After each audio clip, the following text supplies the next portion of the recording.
Selamat pagi jemaat yang terkasih dalam nama Tuhan Yesus.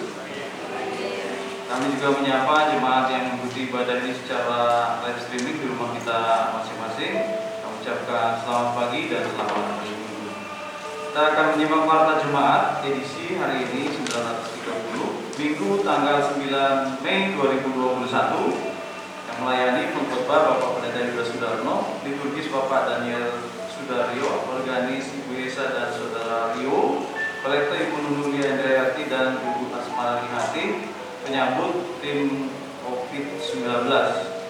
Dan yang melayani minggu depan tanggal 16 Mei 2021 pengkhotbah Bapak Pendeta Yuda Sudarno, liturgis Ibu Novita Esa, organis Ibu Yedis dan Saudari Yohan, kolektor Ibu Nunulia Indriati dan Ibu Asmara Lihati, penyambut tim Satgas COVID-19. Kami mengucapkan selamat melayani, juga persiapan untuk minggu depan. Kemudian berita pernikahan, pemberkatan pernikahan Saudara Joel Oliver Fernando Marpaung dengan Saudari Nadia Restiana Maduma pada hari Sabtu tanggal 29 Mei 2021 bertempat di Gereja GKW Citra Raya pukul 9 pagi dan akan dilaksanakan mengikuti protokol kesehatan. Kita doakan persiapan kedua mempelai. Kemudian informasi persekutuan remaja pada bulan ini pada tanggal 16 Mei 2021 jam 4 sore bertempat di gereja ini akan melaksanakan persekutuan dan tetap dilaksanakan memenuhi protokol kesehatan. Dan kami juga mengimbau dan mohon kepada Bapak Ibu sekalian yang memiliki anak untuk kiranya diizinkan kalau boleh diantarkan pada tanggal 16 Mei nanti agar mereka dapat mengikuti persekutuan remaja. Kemudian baptisan anak akan dilaksanakan pada bulan Agustus bertepatan dengan ulang tahun gereja. Pendaftaran dibuka pada bulan Juli 2021. Kita juga doakan agar rencana ini bisa terlaksana dengan baik. Kemudian poin ke-6 akan dilaksanakan ibadah kenaikan pada hari Kamis ya. Jadi di warta ini tidak tertulis, tapi tanggal 13 nanti akan dilaksanakan ibadah kenaikan dan bertepatan pada ibadah tersebut kita bisa membawa persembahan bikura sebagai wujud syukur kita kepada Tuhan atas berkat dan penyertaannya. Kita tahu kondisi saat ini sulit, tetapi karena persembahan bikura adalah sebagai ucapan syukur kita kepada Tuhan, maka gerejanya tetap melaksanakan persembahan ini dan nanti bertepatan dengan ibadah kenaikan ini akan dimulai bagi kita untuk memberikan persembahan tersebut. Dan kalau biasanya kita siapkan tempat khusus, nanti persembahan ini bisa dimasukkan kepada kantong persembahan. Dan persembahan bikura ini tidak hanya pada tanggal 13 nanti, seterusnya sampai ketika jemaat memang sudah tidak ada memberi, baru kita hentikan dan kita nanti berikan laporan kepada jemaat sekalian. Karena apa? Kita tidak bisa sekaligus menghadirkan jemaat hadir di gereja ini. Jadi persembahan bikura bukan hanya pada tanggal 13 saja, tetapi dimulai mempersembahkannya mulai dari tanggal 13 nanti. Dan untuk minggu-minggu selanjutnya silakan Bapak Ibu sekalian ketika hadir di gereja, baik juga jemaat yang di rumah, bisa memberikan persembahan melalui kantong persembahan. Jadi kita tidak menyiapkan kotak khusus seperti yang dulu pernah kita lakukan karena situasi saat ini. Jadi segala sesuatunya pasti ada perubahan. Kita tetap mencegah agar tidak terjadi kerumunan apabila kotak persembahan bikura kita siapkan secara khusus. Jadi saya mohon pengertian dari jemaat sekalian. Kalaupun sampai hari ini kehadiran kita itu berdasarkan undangan, kami sangat mengharapkan kerjasama dari kita semua. Nah ini kita lakukan untuk kebaikan kita agar ibadah tetap buka, tetap bisa kita laksanakan. Kemudian berita persembahan bisa kita lihat di sana, kampung 1, 2 dan 3, persembahan ucapan syukur dan juga ada persembahan untuk ruang sekolah minggu. Kali lagi kami mengucapkan terima kasih atas kepercayaan jemaat yang tetap mau memberikan persembahan ucapan syukur. Terlebih untuk pembangunan ruang sekolah minggu kita masih membutuhkan dana yang cukup besar dan terus kita doakan agar rencana ini boleh terlaksana pada waktunya. Dan perlu kami sampaikan bahwa perkembangan untuk pembangunan ruang sekolah minggu ini Streaming progresnya cukup baik. Ya, akan dilaksanakan tender, dan apabila sudah ada pemenang tender akan segera dilaksanakan pembangunan. Itu mari kita dukung dalam doa dan juga dana agar rencana ini boleh terlaksana dengan baik. Demikian Bapak Ibu sekalian, warta jemaat yang boleh kami sampaikan. Kami ucapkan selamat berbakti.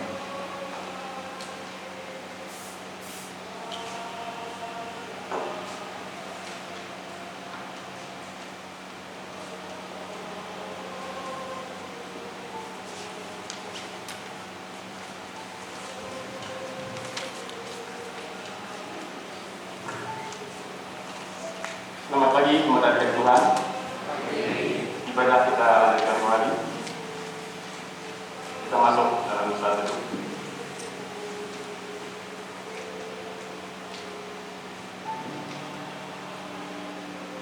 Segala sesuatu diperbolehkan, benar, tetapi bukan segala sesuatu berguna. Segala sesuatu diperbolehkan, benar, tetapi bukan segala sesuatu membangun. Kita teruskan ibadah kita pada hari ini.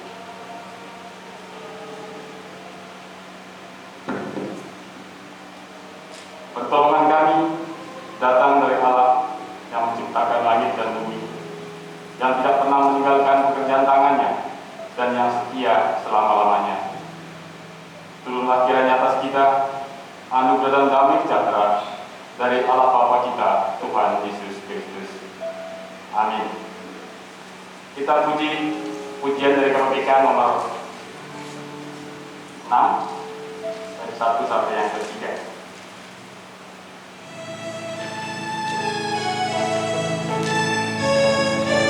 Amin.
Terima kasih dan puji syukur Bapak, kembali pagi ini kami boleh dipertemukan dalam suasana yang sangat terbatas.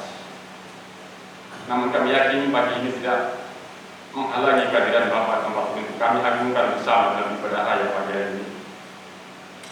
Biarkanlah nama-Mu yang begitu agung, nama yang begitu suci Bapak, akan kami ajukan sama-sama hari ini dengan puji-pujian kami, dengan firman-Mu, dan juga dengan persembahan kami. Biarkanlah semua persembahan kami, ibadah kami hari ini boleh membawa jubah di hadapan Tuhan dan juga senyum untuk Tuhan. Biarkanlah ya Tuhan, hari ini jemaat-Mu bersiap semua untuk menerima firman yang nanti akan dibawa oleh hamba-Mu berkali-kali. Dan saat ini ya Tuhan, kami juga berdoa untuk saudara-saudara kami yang tidak bisa hadir di tempat ini, yang ada di rumah. Dan biarkanlah Tuhan juga akan hadir merawat mereka, sehingga mereka pun boleh mendapatkan sukacita seperti halnya kami yang saat ini boleh datang di rumah-Mu tempat ini. Terima kasih Bapa, dan saat ini kami juga berdoa ya Tuhan untuk suasana keadaan bumi kami tercinta Indonesia, di mana boleh kami tinggal, di mana boleh kami mendapatkan berkat dari Tuhan. Tuhan, kami sebagai anak bangsa tidak bisa berbuat banyak untuk bangsa kami yang kami cintai Bapa. Namun biarkanlah Tuhan, dengan hati yang paling dalam, kami hanya membuat dalam Tuhan, agar kiranya Engkau sendiri yang akan memberikan suatu jalan dan arah yang benar bagi pemimpin-pemimpin kami Indonesia, Bapak, khususnya Presiden Jokowi dan juga para menterinya. Di dalam sisa-sisa tugasnya mengemban untuk negeri ini, biarkanlah Tuhan akan berikan dia pencerahan dan juga kelayakan dalam segala kebijakan yang Bapak, sehingga akan diterima oleh bangsa Indonesia dengan senang hati. Masih banyak konflik di daerah-daerah Bapak. Tolong ya Tuhan, hanya Engkau lah Bapak yang kuasa, yang mengerti akan situasi dan keadaan bumi kami Indonesia. Biarkan ya Tuhan, saudara kami di Papua juga Tuhan akan tetap pimpin mereka, sehingga mereka pun boleh mengerti akan kehidupan yang sebenarnya, bahwa dalam Tuhan adalah yang paling indah. Dan biarkanlah Bapak, orang-orang yang saat ini mungkin sedikit tidak menerima akan keadaan yang sebenarnya saat ini, juga Tuhan akan memberikan dia suatu pencerahan, agar mereka pun boleh mengerti kehidupan, juga membangun kehidupan bangsa ini tidak segampang yang mereka bayangkan. Terima kasih Bapak, dan saat ini kami juga berdoa juga Tuhan untuk suasana yang masih dalam keadaan pandemi seperti ini Bapak. Semua serba susah, semua serba terbatas Bapak. Namun inilah Bapak, kami hanya menjalankan perintah dari pemerintah, di mana kami harus mematuhi protokol kesehatan Bapak. Sampai kapan Tuhan? Ini harus kami lakukan, harus kami alami Bapak. Kami tidak bisa berbuat sesuatu Bapak, hanya menjerit kepada Tuhan. Biarkanlah Bapak, semua itu Tuhan akan pimpin dan sertai Bapak, sehingga kalau boleh kami minta pandemi ini boleh hilang dari Indonesia khususnya dan dunia pada umumnya. Hanya kepada-Mu Bapak kami memohon, karena Engkau adalah dokter di atas segala dokter yang mampu mengatasi segala sakit, penyakit dan juga pandemi pada saat ini. Terima kasih Bapak, dan biarkanlah juga Tuhan, kami saat ini boleh bersyukur kalau kami pun boleh diberi kesempatan untuk bekerja. Karena banyak sekali karena pandemi ini perusahaan tutup, dan mereka pun harus menerima kehilangan pekerjaan. Itu semua dampak-dampak yang akibat yang kami alami saat ini Bapak. Untuk itu biarkanlah Bapak, kami semua bersyukur karena kekuatan boleh kami terima karena kami dekat bersama dengan Tuhan. Terima kasih Bapak, dan saat ini kami serahkan ibadah kami daripada awal hingga akhirnya hanya di dalam nama Tuhan Yesus Kristus. Amin. Kita akan puji nama Tuhan kembali.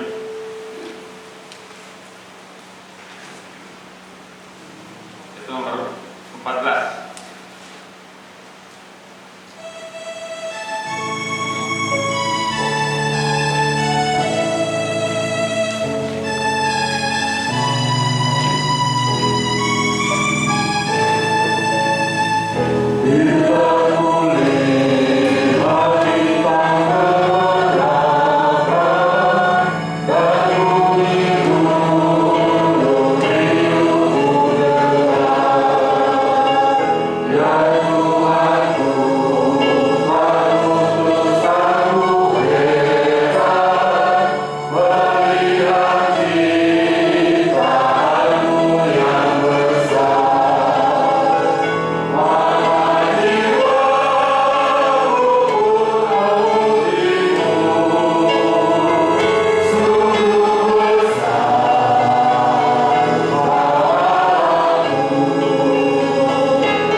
Petrus 1 ayat 3 sampai yang ke-12. 1 Petrus 1 ayat 3 sampai yang ke-12. Pengharapan iman dan kasih.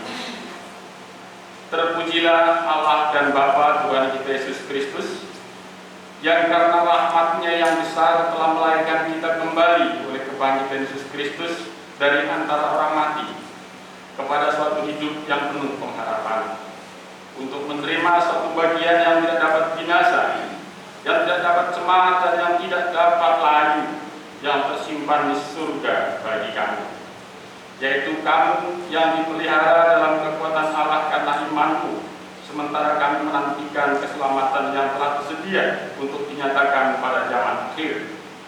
Bergembiralah akan hal itu, sekalipun sekarang ini kamu seketika harus berduka cita oleh karena berbagai pencobaan. Maksud semuanya itu ialah untuk membuktikan kemurnian imanmu yang jauh lebih tinggi nilainya daripada emas yang fana, yang diuji kemurniannya dengan api, sehingga kamu memperoleh puji-pujian dan kemuliaan dan kehormatan pada hari Yesus Kristus menyatakan dirinya. Sekalipun kamu belum pernah melihat Dia, namun kamu mengasihinya. Kamu percaya kepada Dia, sekalipun kamu sekarang tidak dapat melihatnya.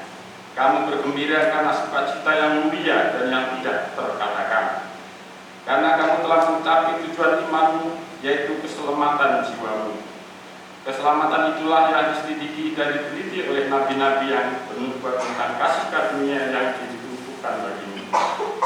Dan mereka meneliti saat mana dan yang bagaimana yang dimaksudkan oleh Roh Kristus yang ada di dalam mereka, yaitu Roh yang sebelumnya memberi kesaksian tentang segala penderitaan yang akan menimpa Kristus dan tentang segala kemuliaan yang menyusul sesudah itu. Kepada mereka telah dinyatakan bahwa mereka bukan melayani diri mereka sendiri, tetapi melayani kamu dengan segala sesuatu yang telah diceritakan sekarang kepada kamu dengan perantaraan mereka, yang oleh Roh Kudus yang diutus dari surga menyampaikan berita Injil kepada kamu, yaitu hal-hal yang ingin diketahui oleh malaikat-malaikat.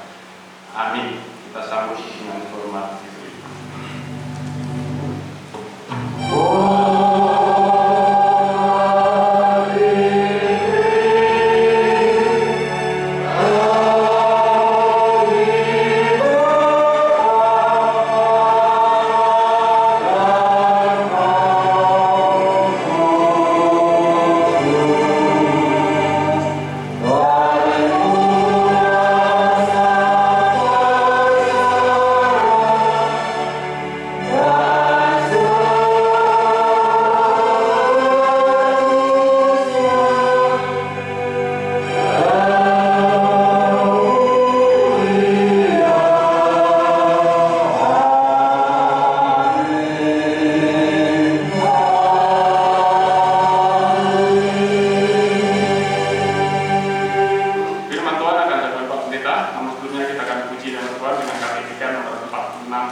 dikasihi oleh Tuhan kita Yesus Kristus, kita berdoa lagi. Terima kasih Bapa, banyak hal yang kami harus syukuri pada hari ini, karena kesehatan, berkat yang tetap Tuhan alirkan kepada kami. Semua itu karena anugerah dan kebaikan-Mu. Kami mengucap syukur bersama-sama. Biar sabda-Mu juga menguatkan kami. Di dalam nama Tuhan Yesus kami berdoa. Amin. Jemaat, tadi diumumkan tanggal 29 ada yang menikah. Saya lihat calonnya ada, nggak tahu ceweknya ada apa enggak ya. Itu udah 2 minggu ini ya diumumkan ini ya. Itu Juan Oliver Fernando. Mungkin ada yang belum kenal dengan ini, dengan Mbak Nadia. Silahkan berdiri, saya kayaknya lihat. Ya, itu Yoel ya. Calonnya nggak ada. Oh, mamanya yang ada ya. Ya, saya lihat mamanya, papanya ada. Ya. Baik, itulah yang akan menikah nanti akhir bulan ini. Kita doakan supaya semua bisa berjalan dengan baik. Bapak Ibu yang dikasihi oleh Tuhan kita Yesus Kristus, saya akan baca ulang apa yang tadi kita sudah baca bersama-sama, 1 Petrus pasal 1. Tapi saya akan baca ayat 1, ayat 3 dan ayat 4 saja. Saya ulanginya. Terpujilah Allah dan Bapa Tuhan kita Yesus Kristus, yang karena rahmat yang besar telah melahirkan kita kembali oleh kebangkitan Yesus Kristus dari antara mati kepada suatu hidup yang penuh pengharapan, untuk menerima suatu bagian yang tidak dapat binasa, yang tidak dapat cemar, dan yang tidak dapat layu, yang tersimpan di surga bagi kamu. Berbahagia kita yang masih diberi kesempatan untuk membaca firman Allah. Bapak Ibu, kalau kita baca ini sulit untuk kita mengerti, ya. Sulit untuk kita pahami apa yang dimaksud oleh ayat-ayat ini. Itulah sebabnya bahwa ada salah satu keunikan daripada Alkitab, daripada firman Allah. Uniknya itu di mana? Itu bagian yang satu seringkali dijelaskan oleh bagian yang lain. Itu uniknya. Ya. Karena ini adalah satu keunikan, maka ini menuntut kita sebagai orang yang percaya kepada Tuhan Yesus, dan Alkitab itu adalah firman-Nya, kita harus rajin membacanya. Karena ketika kita membaca satu bagian tidak mengerti, suatu ketika kita akan membaca bagian yang lain dan rupanya ini artinya.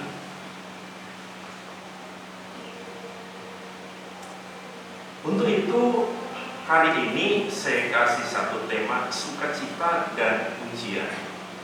Sukacita dan ujian. Di dalam firman yang kita baca tadi, itu harus diterangi oleh bagian yang lain, supaya apa? Tadi saya katakan artinya itu keluar. Kalau tidak diterangi oleh firman yang lain, oleh bagian Alkitab yang lain, artinya bagi kita sulit untuk mencernanya. Maka kami membaca dari Roma pasal 3, di sana disebutkan demikian. Ya. Karena semua orang sudah berbuat dosa dan kehilangan kemuliaan Allah. Kemudian dari Roma itu juga dilanjutkan firman itu dengan mengatakan upah dosa itu adalah maut. kalau kita ambil satu kesimpulannya dari Roma ini, maka kita akan tahu bahwa semua orang telah berbuat dosa, dan itu berarti semua orang akan mati. Ya, akan mati. Mati apa? Mati jasmani, mati rohani, juga mati kekal, yaitu kematian kekal. Kalau memang itu yang terjadi menurut Roma, maka hidup atau kehidupan itu adalah merupakan satu kebutuhan pokok bagi manusia. Apapun yang manusia punya nggak ada artinya kalau manusia tidak mempunyai hidup, tidak mempunyai kehidupan. Tapi di samping itu, kita juga harus meyakini bahwa semua manusia itu malang. Karena semua manusia telah berbuat dosa, kemudian upah dosa itu maut. Itu berarti tidak ada satu orang pun yang mampu untuk mendapatkan hidup itu dari usaha dari dirinya sendiri. Nggak ada yang mampu. Alkitab mengatakan bahwa yang mampu itu siapa? Yaitu Tuhan Yesus. Yang mampu memberi kehidupan, memberi hidup. Kenapa? Karena dia sudah mengalahkan kematian dengan kebangkitan. Nah, kalau ini kita mengerti setelah dijelaskan oleh Roma, kita baru tahu apa yang menjadi isi daripada ayat 3 dari 1 Petrus. Terpujilah Allah Bapa Tuhan kita Yesus Kristus. Kenapa kita mesti memuji Tuhan? Kenapa kita mesti ucapan terima kasih kepada Tuhan? Kenapa? Ayat itu seterusnya mengatakan, yang karena rahmat-Nya yang besar telah melahirkan kita kembali. Nah, ini juga susah. Ya.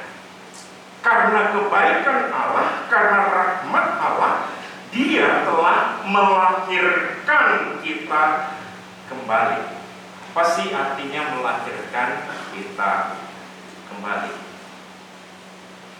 Melahirkan kembali itu berarti memberi kesempatan untuk hidup baru.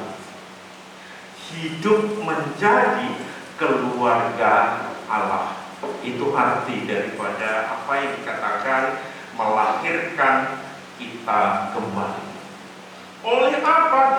Oleh kebangkitan. Jadi kebangkitan Kristus membuat dan memberi kesempatan kepada kita untuk mendapat satu kesempatan hidup kembali.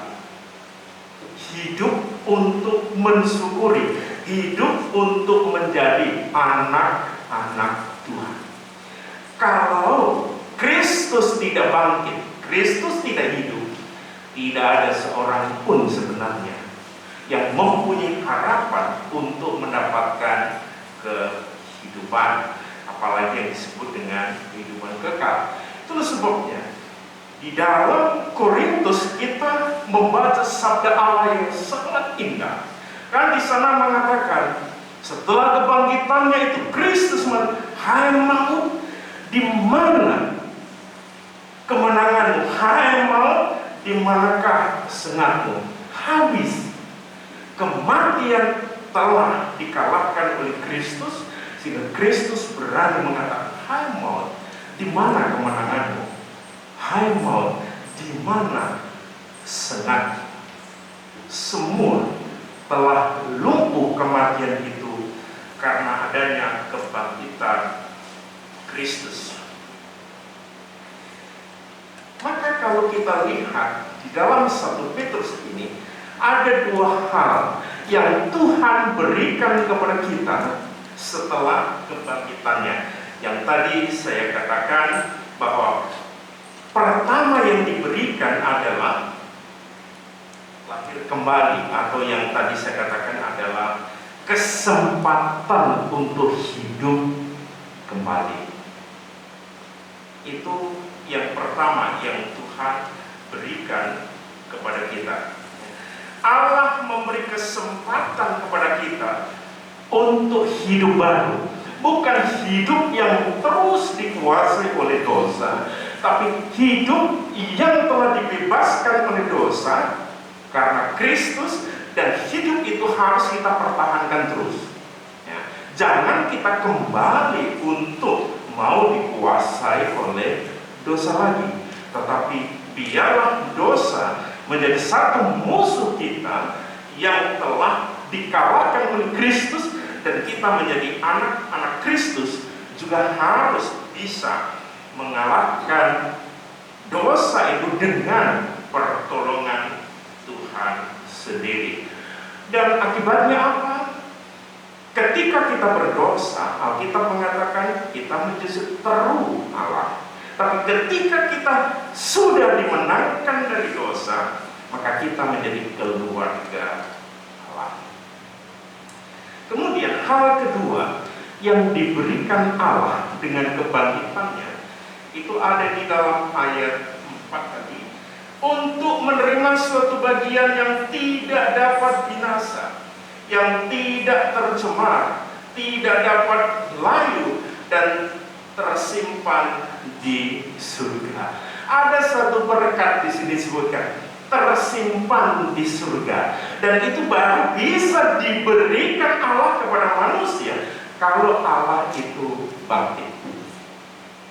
Kalau dia tidak bangkit dan tidak menang, berkat ini akan terus tersimpan di surga. Kita bertanya, apa itu berkat yang ada tersimpan di surga itu apa? Sangat jelas di sana dikatakan berkat yang tersimpan di surga itu tidak bisa binasa, tidak bisa cemar, tidak bisa layu, tidak bisa busuk. Apa itu yang tidak bisa layu dan tidak bisa busuk? Yaitu kehidupan kekal. Itu yang diberikan Allah kepada semua orang yang percaya kepadanya, yaitu kehidupan kekal. Dan ini baru tadi saya katakan bisa diberikan kepada setiap orang yang mempercayai Yesus sebagai Tuhan dan Juru Selamat yang telah bangkit. Bapak Ibu, kenapa di dalam ayat ini dan ayat seterusnya, khususnya ayat 5 mengatakan, yaitu kamu yang dipelihara dalam kekuatan Allah karena imanmu. Ini juga perlu kita bongkar satu rahasia di sana. Allah memberi kehidupan, dan kehidupan kekal ini ada di surga. Yang bisa mengambil adalah orang yang menguasai surga, orang yang datang dari surga. Siapa yang menguasai surga dan siapa yang datang dari surga? Tuhan Yesus sendiri. Setelah kebangkitannya, Tuhan Yesus katakan, kepadaku telah diberikan kuasa baik di surga maupun di bumi. Karena dia berkuasa di surga, dia bisa mengambil berkat yang ada di surga itu diberikan kepada manusia, yaitu kehidupan.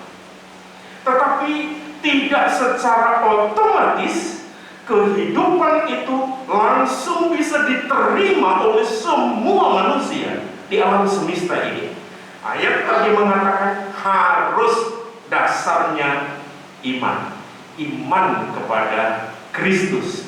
Siapa yang bisa beriman, mau beriman kepada Kristus, baru kehidupan kekal itu bisa menjadi bagiannya.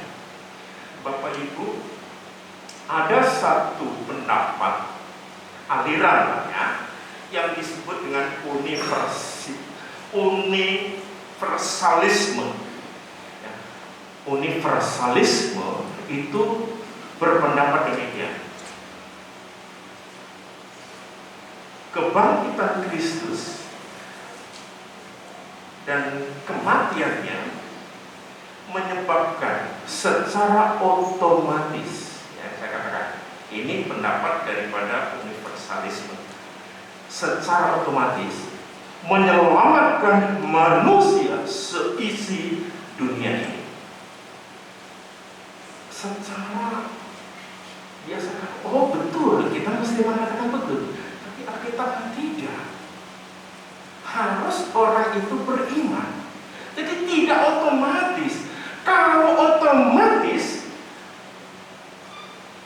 Allah berarti tidak adil. Allah memang kasih, tetapi Allah itu adil.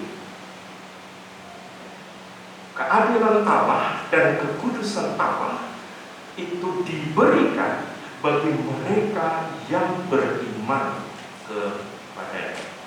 Kalau kita percaya kepada aliran yang disebut dengan universalisme ini, kita akan terperangkap kepada satu kehidupan yang bebas tanpa mau dikontrol.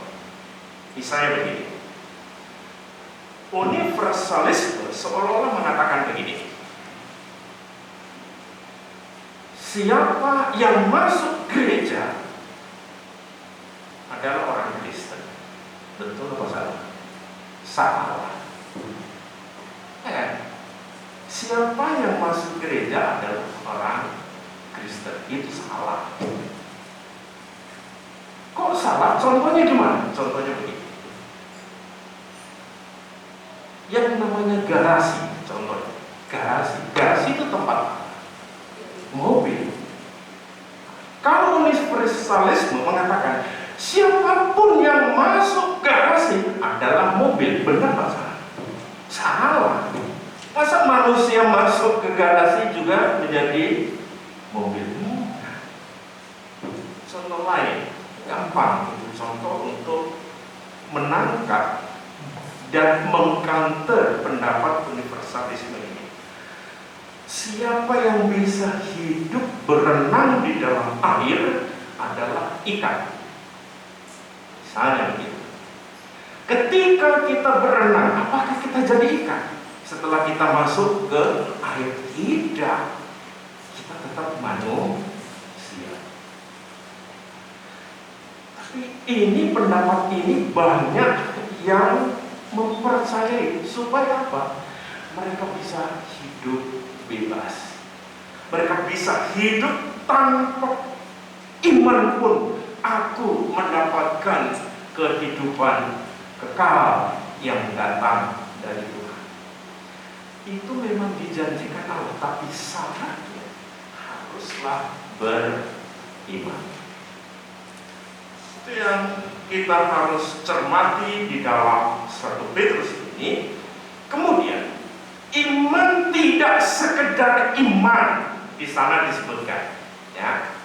Ayat 6 melanjutkan, bergembiralah akan hal itu, sekalipun sekarang ini kamu seketika harus berduka cita oleh berbagai-bagai pencobaan. Maksudnya supaya semuanya itu ialah untuk membuktikan kemurnian imanmu.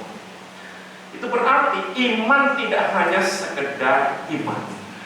Iman harus murni. Kalau orang hanya sekedar beriman tanpa mengerti artinya, tanpa murni iman itu, murni itu berarti kudus, murni itu berarti terpisah dengan satu yang lain, itu murni, suci, dan sebagainya. Iman yang murni adalah iman yang tidak bercampur dengan kepercayaan yang lain. Iman yang murni adalah iman yang hanya percaya dan mengakui Yesus Kristus Tuhan dan Juru Selamat. Itu iman yang murni. tidak ditambah dengan hal-hal lain yang menjadi keputusan atau hasil daripada penyelidikan manusia itu sendiri. Dia harus murni, harus berdasar pada firman-Nya lagi. Maka iman yang murni itu membutuhkan ketabahan, ya, ketabahan untuk menghadapi semua hal, semua rintangan, semua cobaan yang datang kepada kita. Kita mengatakan semua itu untuk memurnikan apakah iman kita itu betul apa salah. Apakah iman kita itu bertumpu kepada dasar yang kuat atau bertumpu kepada dasar yang sebenarnya layu kalau kita bertumpu kepadanya. Iman yang murni adalah harus bertumpu kepada Tuhan yang bangkit, Tuhan yang menang, Tuhan yang bisa untuk menyertai kita di mana saja kita berada. Dalam keadaan apapun keadaan kita, Dia mampu melihatnya itu, dan Dia mampu untuk terus berkarya bersama kita. Maka di dalam Roma disebutkan Allah turut bekerja di dalam segala hal untuk mendatangkan kebaikan bagi setiap orang yang percaya, itu setiap orang yang beriman kepadanya. Amin.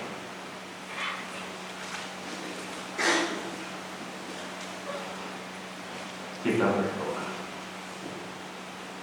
Terima kasih Tuhan, Engkau baik. Kami terus rindu untuk belajar sabda-Mu, mengaminkan akan kebangkitan-Mu. Meskipun banyak penyelidikan, banyak pendapat yang mengatakan bahwa tidak mungkin orang bangkit dari kematian, tetapi Alkitab memberi satu kenyataan, dan kenyataan itu dibuktikan oleh orang-orang yang betul-betul melihat Engkau hidup dan Engkau disalibkan, Engkau mati, bahkan Engkau bangkit, dan kebangkitan itulah yang akan menjamin kami bisa mendapatkan kehidupan. Terima kasih Bapa, dan kami boleh pulang dengan perasaan dan jiwa yang penuh semangat, karena Tuhan tidak hanya memberkati apa yang butuh di dalam dunia ini, tapi berkat yang luar biasa, yang kekal, yang ada di surga juga Tuhan berikan kepada kami. Terima kasih Tuhan Yesus. Amin. Kita akan akhiri ibadah pada hari ini. Kita angkat satu pujian nomor 77.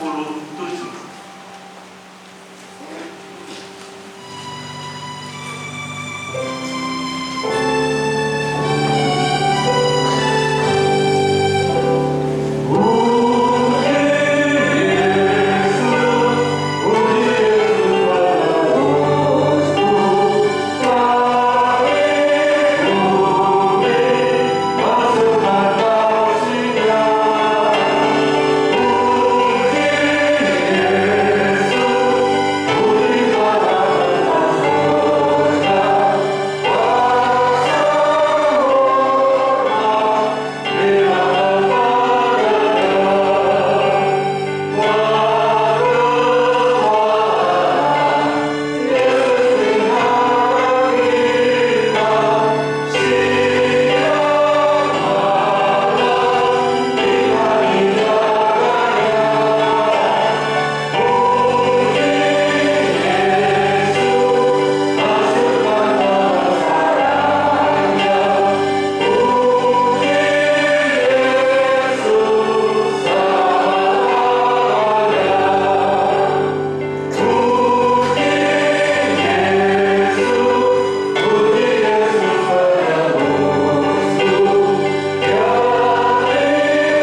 Kita ucapkan doa Bapa kami bersama-sama. Bapa kami yang di surga, dikuduskan namamu, datanglah kerajaanmu, jadilah kehendakmu di bumi seperti surga. Berikanlah kami pada hari ini makanan kami secukupnya, dan ampunilah kesalahan kami, kami juga mengampuni kesalahan. Janganlah kami ke dalam cobaan, tapi lepaskan daripada kejahatan. Terlampaunya kerajaan dan kuasa dan kebanggaan. Amin. Doksologi.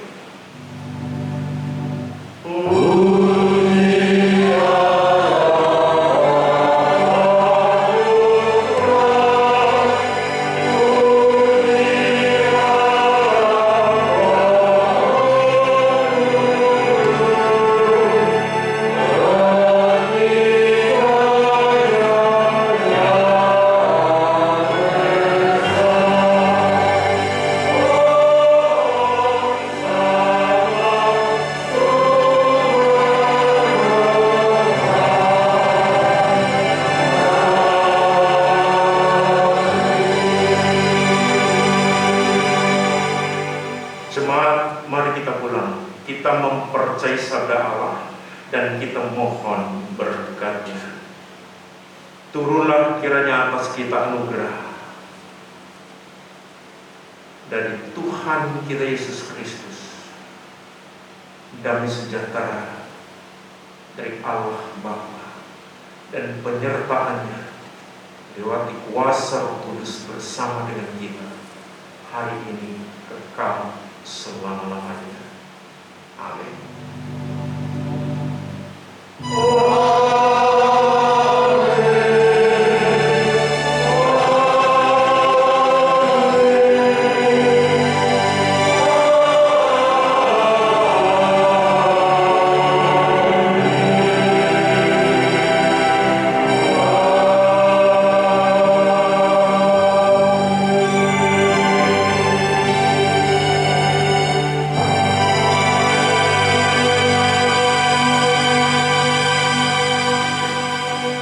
Amin. Tuhan Yesus memberkati. Selamat hari Minggu.